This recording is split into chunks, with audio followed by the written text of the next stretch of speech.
Hi everyone, welcome to Global Online. This is Ankita Sood. So teaching aptitude के 20 most expected questions की series में आपके लिए लेकर आई हूँ।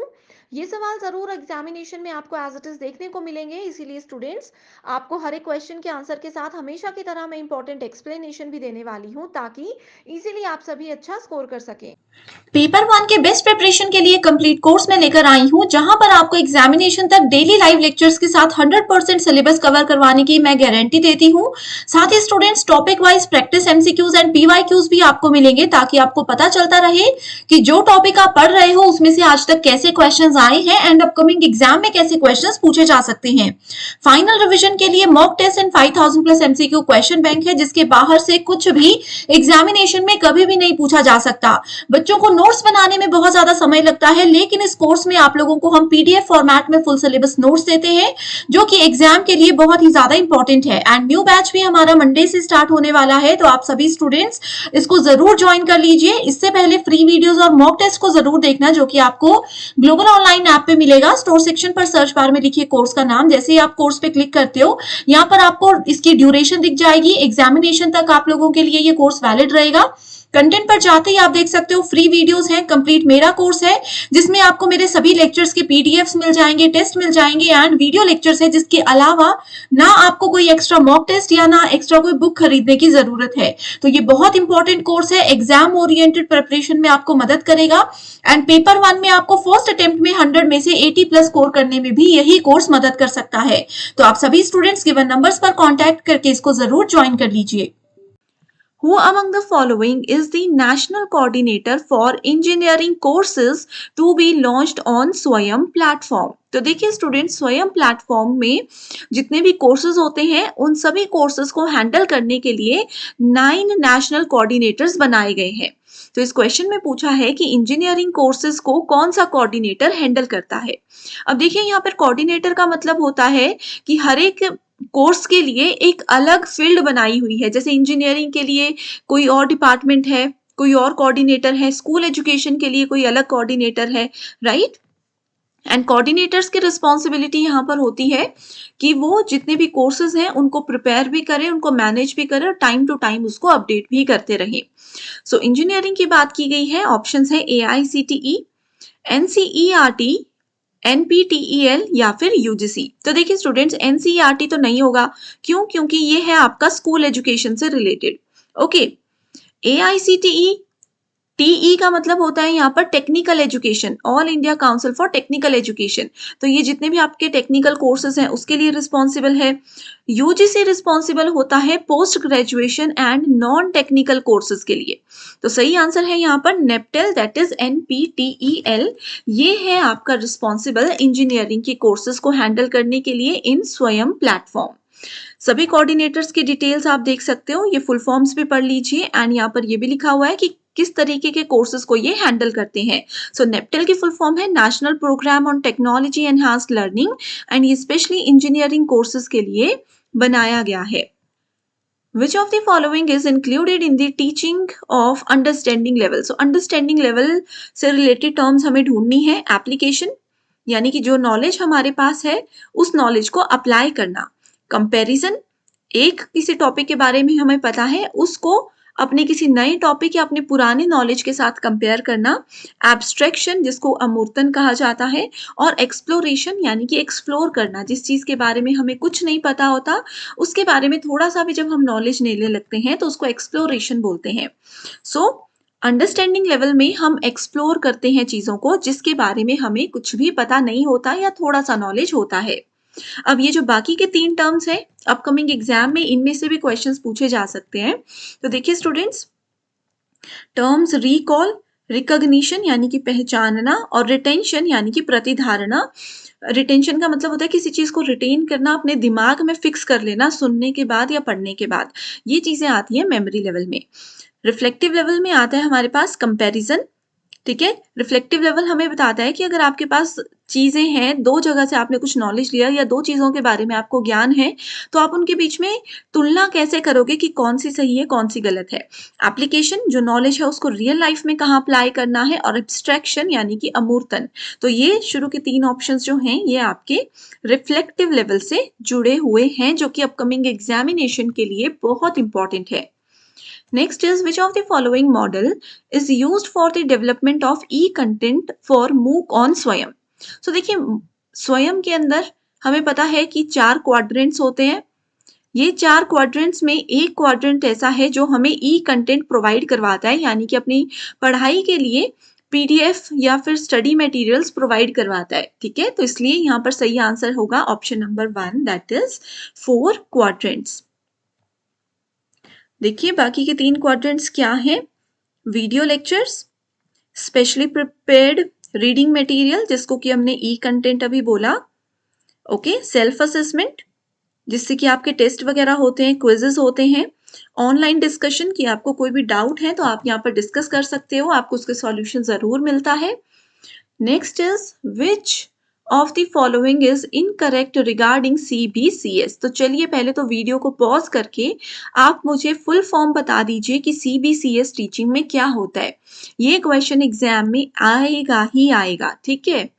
तो CBCS is a framework to provide choices for electives and optional to students. ये बच्चों को अपनी पसंद के सब्जेक्ट्स सेलेक्ट करने में मदद करता है, बिल्कुल करता है, बट यहाँ पर इनकरेक्ट स्टेटमेंट बोला है, तो ये तो CBCS के रिगार्ड में सही है, तो इसको हम गलत कर देंगे। ठीक है, CBCS can be implemented only through online programmes. ये बोल रहे हैं कि CBCS को सिर्फ ऑनलाइन प्रोग्राम्स के जरिए आप इम्प्लीमेंट कर सकते हैं, लागू कर सकते हैं। ये इसके लिए गलत स्टेटमेंट है, ओके, ये इसके लिए गलत स्टेटमेंट है, हमें इनकरेक्ट ही ढूंढना था, तो यहां पर देख सकते हो आप। सो सही आंसर आ गया option number B. Next question is, which among these is a dimensional teaching aid. So dimensional teaching aid, वो कौन सा टीचिंग एड ऐसा है जो कि किसी डायमेंशन यानी कि किसी आयामी के ऊपर काम करता है। ब्लैक बोर्ड नहीं है, डिस्प्ले बोर्ड भी नहीं है, पिक्चर्स भी डायमेंशनल टीचिंग एड्स नहीं है, तो सही आंसर है मॉडल्स। एंड मॉडल्स की जब भी हम बात करते हैं तो मॉडल बेसिकली 3 डायमेंशनल रिप्रेजेंटेशन है किसी भी रियल चीज का, एब्स्ट्रैक्ट थिंग्स का और रियल थिंग्स का डायमेंशनल रिप्रेजेंटेशन है, एंड ये 3 डायमेंशन पर काम करता है, ओके।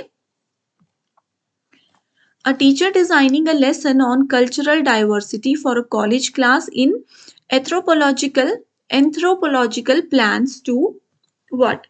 सो यहाँ पर देखो एक एग्जाम्पल, एक रियल लाइफ एग्जाम्पल के साथ क्वेश्चन जो है फ्रेम किया गया है। इसमें बोला है कि एक टीचर एक लेसन बना रहे हैं किस पे, सांस्कृतिक विविधताओं के ऊपर, ओके, हर एक संस्कृति में जो विविधता होती है उसके ऊपर एक लेसन प्लान कर रहे हैं, स्पेशली फॉर कॉलेज के बच्चे। तो यहाँ पर क्या चीज, कौन सी स्टेटमेंट इसको सही डिफाइन कर रही है। Lecture on major cultural group and around the world and their traditions, no. Analyse artifacts and symbols from different cultures, अलग अलग कल्चर्स के आर्टिफैक्ट्स और उनके सिंबल्स को हमें क्या करना है, समझना है, और अपने मीनिंग में या उनको उनके मीनिंग में हमें एक्सप्लेन करना है, उनके मीनिंग को हमें एक्सप्लेन करना है। नहीं, ये भी नहीं होता। नेक्स्ट है, organise a simulation where students experience aspects of a specific culture, no. Last option है, facilitate a debate on the impact of globalisation on cultural identities. तो ये होगा आपका सही आंसर कि अगर हमें बच्चों को सांस्कृतिक विविधता के बारे में बताना है तो उनकी सांस्कृतिक पहचान पर वैश्वीकरण के प्रभाव यानी कि ग्लोबलाइजेशन का क्या प्रभाव पड़ा है, उस वो एक टॉपिक देकर बच्चों को बोलेंगे डिस्कस करो, तो ऐसे करके वो चीजों को ज्यादा सीख पाएंगे, ओके। सो स्टूडेंट्स, मैंने आपको होमवर्क दिया था CBCS की फुल फॉर्म बताने के लिए। तो CBCS होता है चॉइस बेस्ड क्रेडिट सिस्टम। ये बच्चों को अलाउ करता है to choose which of the following, interdisciplinary, intradisciplinary, skill oriented papers यानी कि जिससे आपकी स्किल डेवलप होती है, open book examination, no, cataloguing services, no. तो सही आंसर है option number 1, 2 and 3। Choice based credit system students को ये परमिशन देता है कि वो इंटरडिसिप्लिनरी और इंट्राडिसिप्लिनरी मतलब देखिए मान लीजिए आप नॉन मेडिकल रखते हो, तो नॉन मेडिकल में फिजिक्स, केमिस्ट्री, मैथ, इंग्लिश और आईपी आपके सब्जेक्ट्स हैं, ठीक है, ये 5 सब्जेक्ट्स हैं। लेकिन सीबीसीएस हमें अलाउ करता है कि आप इनमें से फिजिक्स, केमिस्ट्री, मैथ तो आपको नॉन मेडिकल में पढ़ना ही पड़ेगा। इसके अलावा आप एक्स्ट्रा सब्जेक्ट जैसे कि हिस्ट्री भी पढ़ सकते हो, आपका मन है आप इकोनॉमिक्स भी पढ़ सकते हो। तो ये होता है इंटरडिसिप्लिनरी और इंट्राडिसिप्लिनरी, जो कि हमें सीबीसीएस अलाउ करता है। ओके, सीबीसीएस को यूजीसी ने लॉन्च किया है। यूनिवर्सिटी ग्रांट कमीशन के बारे में आपने पढ़ा है, उसको सीबीसी को यूजीसी ने ही लॉन्च किया है। अब यहाँ पर एक क्वेश्चन दे रही हूँ और कि बताइए सीबीसीएस को यूजीसी ने कौन से ईयर में लॉन्च किया था, कौन से ईयर में इंट्रोड्यूस किया था। Next is match the following का क्वेश्चन है, लेवल्स ऑफ टीचिंग और उसके examples. Memory, understanding, reflective. Okay, so यहाँ पर देखिए, encourages critical thinking based on cognitive interchange. So critical thinking यानी कि बच्चों को गहन विचार करने के बारे में जब सिखाया जाता है तो वो कौन सा लेवल होता है, वो होता है आपके पास रिफ्लेक्टिव लेवल।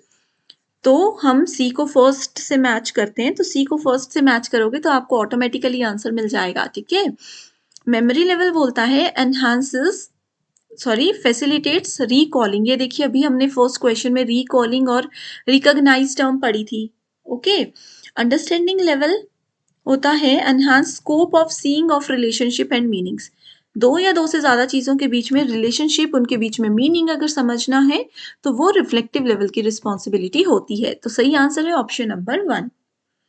मैं उम्मीद करती हूँ स्टूडेंट्स आपको ये सारे क्वेश्चंस पसंद आ रहे हैं। एंड अगर आपको कोई भी डाउट्स हैं या सेपरेट किसी वीडियो पर, सेपरेट किसी टॉपिक पर आप वीडियो चाहते हो, किसी यूनिट पर वीडियो चाहते हो, तो मुझे कमेंट करके बता दीजिए। मैं टीचिंग एप्टीट्यूड के बाद वो यूनिट भी स्टार्ट कर दूंगी।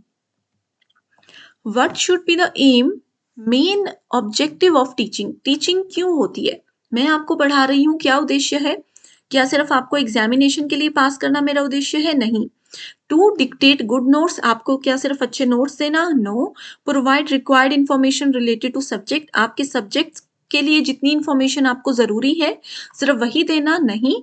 To develop thinking power of students, आप लोगों की थिंकिंग पावर, मेंटल एबिलिटीज को बढ़ाना एक टीचर की रिस्पॉन्सिबिलिटी होती है। अब देखिए जैसे हम आपको पढ़ा रहे हैं तो हमने आपको मेमोरी लेवल, रिफ्लेक्टिव लेवल और टीचिंग लेवल का एग्जाम्पल लेते हैं। ये 3 लेवल्स बहुत अच्छे से पहले पढ़ा दिए, हमने आपको इनके टर्म्स भी बता दिए। अब एग्जाम में एज इट इज क्वेश्चन नहीं आते, हमने आपकी थिंकिंग पावर बढ़ाई कि आप ये कीवर्ड याद रख लो, ये डेफिनेशन याद रख लो, तो आंसर्स इजीली आप मैच कर लोगे। तो ये बहुत जरूरी होता है थिंकिंग पावर बच्चे की बढ़ाना। विच of the following sequences accurately represent Morrison stages of teaching. So Morrison ने टीचिंग के कुछ स्टेजेस बताए थे जो कुछ इस तरीके से हैं। वो बोलते हैं कि पहले हम एक्सप्लोर करते हैं, फिर प्रेजेंट करते हैं, रेसिटेट करते हैं यानी कि सस्वर पाठ करते हैं, उसका बोल बोल के उसको याद करते हैं या प्रेजेंट करते हैं, assimilation and organisation. Assimilation and accommodation मैंने आपको बताया था, कॉग्निटिव अप्रेंटिसशिप मॉडल के अंदर भी ये आता है, ठीक है। रिफ्लेक्टिव टीचिंग रिफ्लेक्टिव टीचिंग क्या है? Cyclic process of thinking about learning, हमने क्या सीखा उसके बारे में सोचना। Linear process of thinking about teaching, एक ऐसा प्रोसेस जिसमें हम टीचिंग के बारे में बहुत डीप में जाकर के सोच सकते हैं या सोचते हैं। Cyclic process of thinking about teaching, देखिए एक चीज तो यहाँ पर क्लियर हो कर देती हूँ आपकी कि रिफ्लेक्टिव टीचिंग, चिंतनशील शिक्षण जो है वो एक चक्रीय प्रक्रिया होती है, साइक्लिक प्रोसेस होता है, ठीक है, जिसमें कि हम टीचिंग के बारे में सोचते हैं। Okay, the memory for general knowledge and facts about the world as well as memory for the rules of logic that are used to deduce others fact is known as। अब देखिए आप general knowledge पढ़ रहे हो, कोई fact पढ़ रहे हो देश विदेश के बारे में, वो आपकी मेमोरी में स्टोर हो जाता है, ठीक है। या फिर कोई ऐसी मेमोरी जहां पर आपके रूल्स, लॉजिक, ये सब चीजें स्टोर होती हैं, उस मेमोरी को क्या कहते हैं? टेम्परेरी तो नहीं होती हैं, है ना। सिमेंटिक, आइकॉनिक या जनरल, तो ये होती है आपकी सिमेंटिक यानी कि शब्दार्थ स्मृति। अब देखो जीके वगैरह आप पढ़ते हो, वन टर्म में उसके आंसर्स होते हैं तो वो शब्द अर्थ होते हैं, राइट। तो शब्दार्थ स्मृति, सिमेंटिक मेमोरीज को कहा जाता है। The organized bodies of information stored in memory that bias the ways new information is interpreted, stored and recalled is known as. Okay so बहुत ही ज्यादा इंपॉर्टेंट क्वेश्चन है, इसका सही आंसर है स्कीमा। सिंपल सा क्वेश्चन है, देखिए यहाँ पर बोला है स्मृति में यानी कि हमारी मेमोरी में संग्रहित जानकारी, जो भी इंफॉर्मेशन हमने इकट्ठी की है आज तक, उसका संगठित निकाय, ठीक है, उसका जो संगठित एक साथ जो उसका हम संगठित निकाय करते हैं, जो नई जानकारी की व्याख्या, नई इंफॉर्मेशन हम उससे रिलेटेड जो भी ले रहे हैं उन सबको व्याख्या, उनको इंटरप्रेट करता है, उनको स्टोर करता है और उनको रिकॉल करता है, याद करने के तरीके को पूर्वाग्रहित करता है। ठीक है, याद करने के तरीके को क्या करता है, ऑर्गेनाइज तरीके से हमारे को बताता है, पूर्वाग्रहित करता है, उसको हम क्या कहते हैं, स्कीमा कहते हैं। एक पर्टिकुलर फॉर्मेटिंग में जो चीजें होती हैं उसको स्कीमा कहते हैं। Okay, the communication process is active and interactive. देखिए कम्युनिकेशन हम कर रहे हैं क्लासरूम में, जहां पर एक्टिव भी हैं हम और इंटरएक्टिव भी हैं। एक्टिव का मतलब होता है कि सामने वाला कुछ बोल रहे हैं तो हम उनको अच्छे से सुन भी रहे हैं और रिस्पॉन्स भी दे रहे हैं। At a very high level in which of the following levels of teaching, तो वो कौन से टीचिंग के लेवल में होता है, तो वो होता है रिफ्लेक्टिव लेवल में। ठीक है, यानी कि हम सुन भी रहे हैं, सामने वाला जो बोल रहा है उसमें रिस्पॉन्स भी दे रहे हैं, तो response term is related to reflective level. Which of the following is true about understanding level of teaching? Understanding level समझने की चीजें होती हैं, तो इसका सही आंसर है teaching is comprehend, teaching to comprehend the concept. अवधारणाओं को समझना या समझाना यहाँ पर सीखा जाता है। अब जैसे मेमोरी लेवल में आपको एबीसीडी सिखाया जाता है, एबीसीडी का एक्चुअल मीनिंग, उसकी एक्चुअल इंप्लीमेंटेशन आपको सिखाती है understanding level. Okay, Which of the following describe understanding level of teaching? Systematic, step-by-step presentation of to promote retention of facts and facts presented. Okay, so इस question में बोला जा रहा है, देखिए कि सिस्टमैटिक तरीके से आप क्या कर रहे हो, आप रिटेंशन टर्म मैंने क्या बताई, रिटेंशन और फैक्ट्स को रिकॉल करना होता है आपका मेमोरी लेवल, तो ये तो अंडरस्टैंडिंग लेवल का नहीं है। Giving a large number of positive and negative examples to explain concept, से PYQs में से स्टेटमेंट आई है एज इट इज कि किसी भी कॉन्सेप्ट को लेकर के या किसी भी कॉन्सेप्ट को एक्सप्लेन करने के लिए आप उसके पॉजिटिव और नेगेटिव एग्जाम्पल्स देकर उसको समझा रहे हो, तो ये बिल्कुल सही है। Insisting on effective storage of information, जबरदस्ती स्टोर करनी है बस इंफॉर्मेशन, ये मेमोरी लेवल में होता है। Helping to promote seeing the relationship among facts, देखिए लास्ट क्वेश्चन में भी हमने पढ़ा फैक्ट्स के बीच में रिलेशनशिप हमें अंडरस्टैंडिंग लेवल बताता है।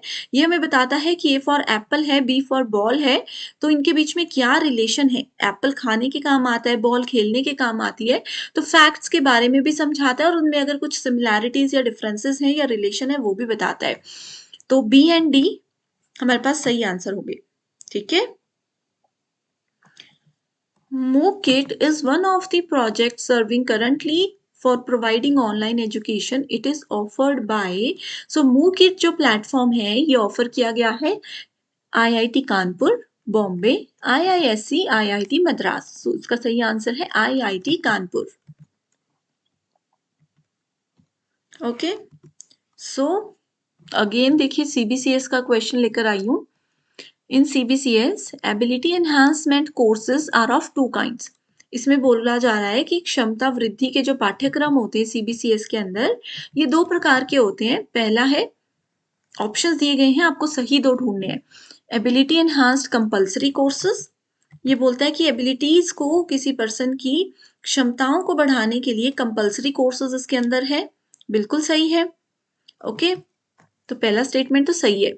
Skill enhancement compulsory courses, skills को एनहांस करने के लिए भी कंपल्सरी कोर्सेज हैं।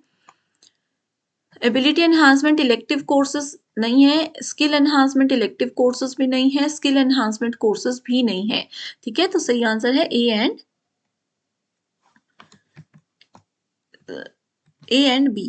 ओके, वैसे तो देखिए यहाँ पर कोर्सेज सेलेक्ट करना एक बच्चे के लिए ओपन है बिल्कुल, वो चाहे तो जो मर्जी इलेक्टिव, जो मर्जी मेन सब्जेक्ट अपना सेलेक्ट कर सकते हैं, बट स्किल एनहांसमेंट और एबिलिटी एनहांसमेंट के लिए जो आप एक बार कोर्स सेलेक्ट करते हो वो फिर आपको फॉलो करना पड़ता है, ठीक है। Which of the following methods are learner centered teaching methods? So learner centered जिसमें learner focused होते हैं, learner के पास स्टूडेंट के पास एक पूरा अधिकार होता है कि वो स्टूडेंट टीचर से कुछ भी क्वेश्चंस पूछ सकते हैं, कुछ भी मतलब टॉपिक रिलेटेड कुछ भी, ठीक है। एंड जिस तरीके से वो पढ़ना चाहते हैं, जैसे वो पढ़ना चाहते हैं, तो वो टीचर को बोलकर उस तरीके से पढ़ सकते हैं। सो लर्नर सेंटर टीचिंग मेथड्स में क्या क्या चीजें आती हैं? एक तो इसमें एक्टिव लर्निंग आती है कि बच्चों के हिसाब से अगर पढ़ाएंगे तो वो बहुत एक्टिवली पार्टिसिपेट करते हैं, ठीक है। दूसरी चीज आती है कोऑपरेटिव लर्निंग, इसमें बच्चे एक साथ मिलजुल कर पढ़ना लिखना सीखते हैं, ये भी सही है। Inductive teaching and learning, so inductive teaching and learning भी सही है लर्नर सेंटर के रिगार्ड में। पैसिव लर्निंग यहाँ पर नहीं होती, पैसिव लर्निंग आपकी टीचर सेंट्रिक मेथड में होती है, ठीक है। तो सही आंसर है A, B and C only, that is option number 1। What is true about non-formal learning environment? Non-formal learning environment क्या होता है? Learning does not take place in structured way. Okay. Non formal, देखिए formal learning होती है जो school में बहुत strictly पढ़ाई जाती है, नॉन फॉर्मल होती है जो आपको गेम्स के थ्रू, इनफॉर्मल भी इसको बोल सकते हैं, जो गेम्स के थ्रू, पजल्स के थ्रू बच्चों को सिखाई जाती, पोएम्स के थ्रू बच्चों को सिखाई जाती है, ठीक है। सो इसमें कहा गया है नॉन फॉर्मल के अंदर कौन कौन सा आता है। ट्रू स्टेटमेंट्स हमें देखनी है। Learning does not take place in structured way, so structured way में टीचिंग नहीं होती है, लर्निंग नहीं होती है, ये बिल्कुल गलत है। स्ट्रक्चर्ड वे में होती है, एक प्लान तो पूरा करना ही पड़ेगा ना, अगर बच्चों को पोएम के थ्रू भी पढ़ा रहे हैं तो वो प्लान चीजें होती हैं, ठीक है। अगला है हमारे पास does not aim at certification, इसमें सर्टिफिकेशन भी मिलता है, ट्रू बोला है तो गलत होगी ये। Learning takes place in a structured manner, structured manner में लर्निंग होती है, ओके। सो देखिए स्टूडेंट्स, इस वाले क्वेश्चन में थोड़ा सा कंफ्यूजन है कि learning takes place in a structured manner, तो स्ट्रक्चर्ड मैनर में ये होती है, देखिए यहाँ पर नॉट था, यहाँ पर सही होगा ये, ठीक है। Takes place outside formal educational structure, takes place outside formal educational structure, उससे थोड़ा सा बाहर ये निकल के काम करती है, ऐसा बोला जा रहा है। Intends to achieve predetermined educational objectives, predetermined यानी कि पहले से कुछ हमने ऑब्जेक्टिव्स डिसाइड किए हैं कि आज बच्चे को हम पोएम के थ्रू या किसी भी तरीके से इनफॉर्मली ये टॉपिक सिखाएंगे, तो प्री डिटरमाइंड एजुकेशनल ऑब्जेक्टिव्स इसमें होते हैं, जो कि बिल्कुल सही। सो इस प्रश्न का सही आंसर है option number B, that is C and E only, okay right. So I hope students यहाँ से आपके सारे कॉन्सेप्ट्स क्लियर हो गए हैं। अगर आप चाहते हो कि इसी तरह की सीरीज को मैं कंटिन्यू करूं, जो भी नेक्स्ट यूनिट आप चाहते हो उस पर मैं जरूर एग्जाम से पहले क्विक एमसीक्यूज के जरिए आपके कॉन्सेप्ट्स क्लियर करवा दूंगी। So thank you so much everyone for watching this video and I wish you all the very best.